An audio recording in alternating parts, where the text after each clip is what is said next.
السلام علیکم ورحمۃ اللہ۔ ناظرین گرامی، دنیا اور آخرت میں بے نمازی پر آنے والی 15 مصیبتیں کیا ہیں؟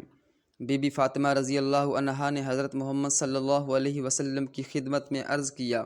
بابا جان، جو مرد یا عورت نماز کو حقیر سمجھے اس کی سزا کیا ہے؟ تو آپ صلی اللہ علیہ وسلم نے فرمایا، فاطمہ، جو مرد یا عورت نماز کو حقیر سمجھے اللہ تعالیٰ اس کو 15 مصیبتوں میں مبتلا کر دیتا ہے،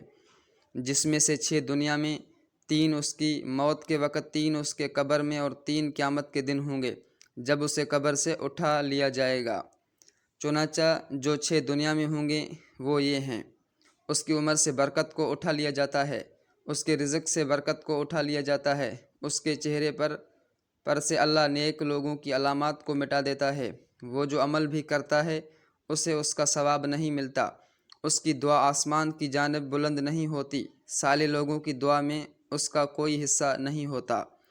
جو 3 مصیبتیں اسے موت کے وقت آ لیتی ہیں وہ یہ ہیں: ذلیل ہو کر مرتا ہے، پیاسا ہو کر مرتا ہے، بھوکا ہو کر مرتا ہے، اگر تمام دنیا کی نہروں کے پانی سے سیراب کیا جائے پھر بھی وہ سیر نہیں ہوگا۔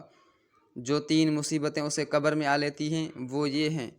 اللہ تعالیٰ ایک فرشتہ کو بھیج دیتا ہے جو اسے قبر میں جھٹکے دیتا رہتا ہے، اسے فشار قبر ہوتا ہے، اس کی قبر میں تاریکی ہی تاریکی ہوتی ہے۔ جو 3 مصیبتیں اسے قیامت میں درپیش ہوں گی وہ یہ ہیں: اللہ تعالیٰ ایک فرشتہ کو بھیجے گا جو اسے منہ کے بل گھسیٹے گا اور دوسرے لوگ اسے دیکھتے ہوں گے،